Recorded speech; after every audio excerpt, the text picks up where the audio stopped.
Hey everybody, I'm Zee Garcia, and today I'm taking a look at a small two-player tug-of-war style card game called Nautilus.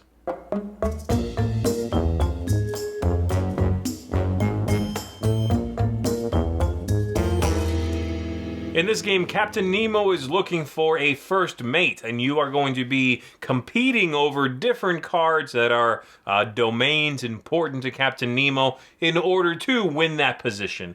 What that all entails is a very straightforward tug-of-war style card game in which you lay out some cards. You are then dealt a hand of divers, numbered cards, and you play them on both sides in order to win some cards. There are some you don't want to win. You're hoping your opponent's going to take those, and you play a number of rounds and see how well you did. There's a couple of tiny little wrinkles to that, but that's pretty much it. So let's cut to the table. Let me give you a look at it, and then after that, we'll come on back up here and I'll tell you what I think of this, sort of how it feels and how it compares to the plethora of tug-of-war style two-player card games that are available already. So, here we go. In this game, the players are going to be playing 6 rounds, each round competing over these cards laid out here in the center of the table, and playing these numbered cards to both sides of the board here in order to attract these. And at the end of the game, whoever has the most of the different kinds of cards is going to be the winner of the game. There are 5 different kinds of cards here. The colors, the different classes, if you would. And they have 1 star, 2 stars, or one of these spots. And these spots cancel stars. So at the end of the game, if in red, I control 3 stars, and you only control 1, let's say, then I control red, and that's 1 to my side. If I control more than half, so say I control 3 of the colors, you control 2, then I win the whole thing. Simple enough. The spots, as I said, would cancel 1 of the stars that you have. So each round is going to go like this. We're going to shuffle up this deck of cards here.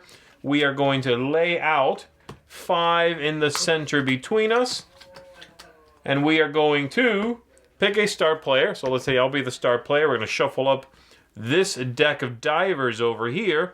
And these are cards numbered 1 through 14. Some of them are going to have arrows that allow some manipulation. I'll show you that in 1 second, such as these 2 here. And then the 14 and the 1 are in red, just as a reminder that the 14 is beaten by nothing but the 1. And the 1 beats nothing except the 14, of course. So in this situation here, I would win it instead of the player on that side.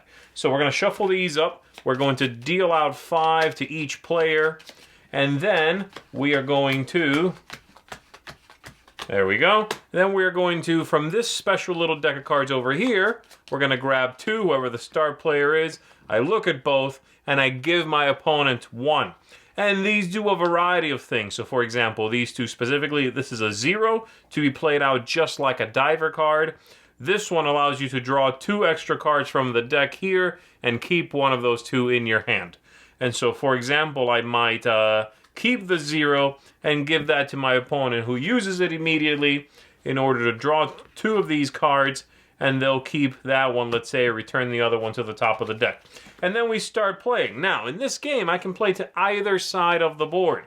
So on my turn, I could play here to my opponent's side of the board, and then they'll play. And they could play here, let's say, trying to make sure that I win that kind of card. Comes back to me. I'm going to go ahead and play this 9 here, and that 9 has an arrow at the top, which means I take something on my side or on whichever side it's played, and it jumps it across. So I'm going to do that. Comes back to my opponent. My opponent is going to play this 7 here, and the sideways arrows means that they can move something on that side to a new spot, so they can jump the 12 there.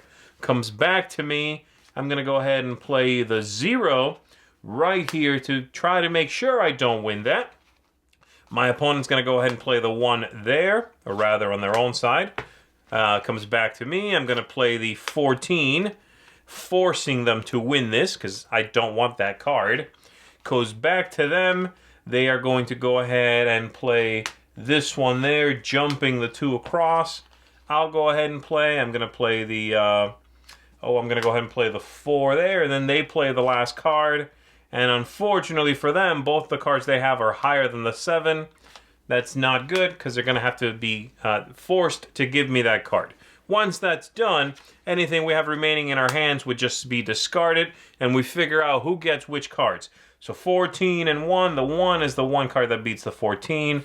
My opponent gets that. 6 to the 0, they get that. Not a great start for them. This one they also get, unfortunately, it's already being canceled by the spot there. And then over here, they earn this one, and over here, I earn this one. Once that's done, we're going to gather all of these. We'll put them in the pile to be shuffled again. This one and this one that were just used, those are set aside. We lay out, oh, excuse me, ho, ho, ho. Don't go anywhere, little board. We're going to lay out a new line of cards here. And then my opponent becomes the start player. They're going to shuffle up this deck here. We are each going to get 5 cards from it. And once again, they are going to draw 2 of these and give me 1. So what have we got now? This one lets you look at your opponent's hand before we start playing. This one lets you play it on top of a diver and lock it in place, so it does not get moved around by those cards with the arrows. And then the last 2, I might as well go ahead and show you. There's the Kraken, which is worth 15, just like the 0 you saw before. And this one lets you pull a card from your opponent's hand before we start playing and give them something back, whatever you want, even the same card. So we do that 3 times. It's going to run through all of these special cards. Then we shuffle them up to play another 3 rounds. And at the end of those 6 rounds, this deck of cards here would have run out. And as I showed you earlier, we figure out who the winner is by comparing our totals in the different categories and seeing who wins the majority of those. And that's all there is to it. So let's go back up top. Let me tell you what I think of it. All right, so before I get talking about this and what I think about it more specifically, I do want to mention this is a game that's about 6 years old. This came out in 2012. So it's not a brand new game. It's not one that is now entering what I sort of consider to be a fairly crowded market. Just wanted to point that out. One thing that caught my eye about this game, though, recently, is the designer. Charles Chevalier is someone that is now on my radar because he was one of the co-designers on Abyss, for example, and I really like that game. So I was very curious about this. So let's talk about it. We're going to start with thematic ties. Is it original? Is it well implemented? I like the theme just fine. I would not say it's well implemented, though. It really does not make a whole lot of sense. The things you are fighting over are highly abstracted. Even the idea of impressing Captain Nemo to become his first mate is a nice concept, but it doesn't really translate to what it is you're doing in the game itself. But I don't think it's a detractor because you almost immediately will forget about it. But it really ultimately does not help teach the game, this theme. The aesthetics, on the other hand, the component quality, the artwork, I think are very good. I like the look of the board a lot. I like the artwork in the game, though I do wish there was more artwork. All the divers have the same artwork, for example. But what is there looks great. It's cartoony. It's vibrant. It works for me. So component quality gets a thumbs up from me. Replayability. Does the game give you new things to discover from session to session? Obviously, it does not scale. It's a 2-player only game. But as far as new discoveries from game to game, I would say the replayability here is unfortunately pretty low. You will see everything there is to see in one single play of this game. Something that would have helped in that arena would be more special cards. There are 6. You will see them all twice. I'm not sure why they could not come up with at least 6 more special cards just so you don't have to shuffle that deck, and so that there's more variety, you know, that there is less predictability. You will know exactly what your opponent is holding during the 3rd round and the 6th round, because you know which 4 cards are out, you know which one you have, so you know which one your opponent has. That's one really, really obvious part that where the replayability takes a massive hit. And as I'm going to talk about in game length a little bit, the game also gets repetitive very quickly. Okay, so game length. Is it interesting the whole time? Does it get repetitive? Indeed, it does. 6 rounds does not make for a long game. Game's about 25 minutes, maybe 30. But there is no build from round to round, except for the fact that I might be close with you on one specific arena, right? A type of card. Other than that, making some cards worth more to me than others, as opposed to in the first round where it's just like avoid bad cards, get good cards. Other than that, every round feels the same. And I would have loved to have seen some progression, something that gives me a little power for the whole game, something that gets better as the game goes on, just more tension building. This game does not feel particularly tense, and the whole package really is hurt because of its repetitive nature. Ease of play. Is it fiddly? Are there any extraneous rules? Is it easy to teach? As I said at the beginning, the theme does not help teach the game, but I do think it's a very easy game to teach. It's the kind of game that you can probably get just about anybody into. And if anything, the one part that's really tricky to get in people's heads is, yes, you can play on your side and my side. Yes, you sometimes want to play a really good card on my side because the card we are trying to win is a bad card.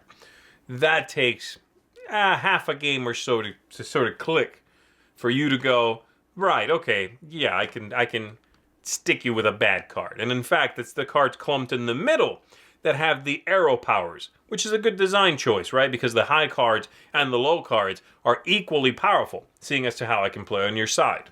So the ease of play is fine. I have no problem with that. Lastly, tactics and strategy. Does the game feel balanced? Is it too lucky? Does it, give you something interesting to do?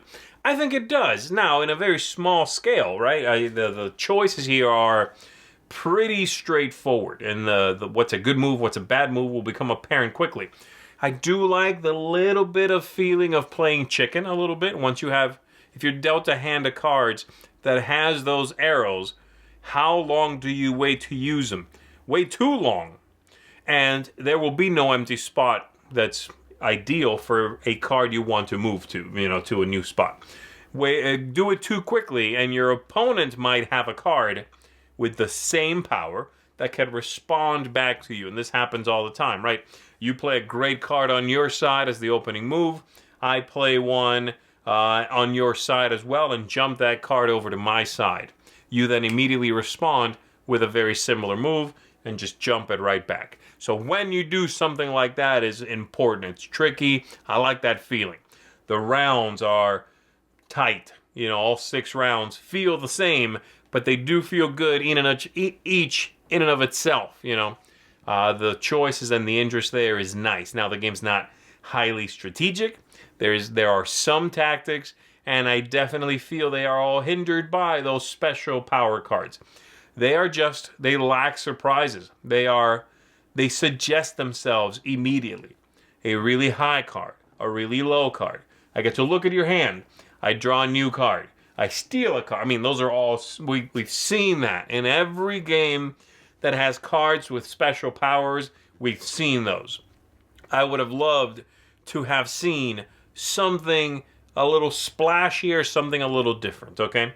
Now here's the trick, okay? So having said all of that, I don't rate this game particularly high. I don't think it brings anything to the table or brought anything to the table 6 years ago that wasn't at the table already. But I do find myself fairly charmed by it. I think it's a nice package. It's breezy. It's easy to teach and play. It's engaging. It can have moments of silliness. It can have moments of, haha, I waited you out and gotcha. And near the end, some of the cards in the last round could go really tense, where you have a card or 2 cards out there that I must win. I like that feeling too. Now the opposite is also possible, where you have a last round where you flip over cards and go, this round doesn't matter a whole lot. So that's anticlimactic. But I still find it kind of charming. Having said all that, though, it's really not. It doesn't bring anything to the table, like I said, that is innovative, that is interesting. It's the kind of thing I might like to see re-implemented, though, maybe brought back with more oomph. More special cards, reworked, more to the entire package overall.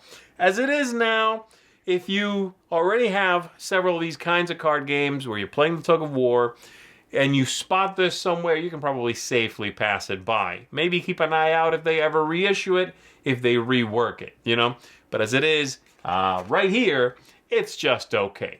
So there you go. That is Nautilus, 2-player card game. Thanks for checking this out with me, and I'll see you on the next one.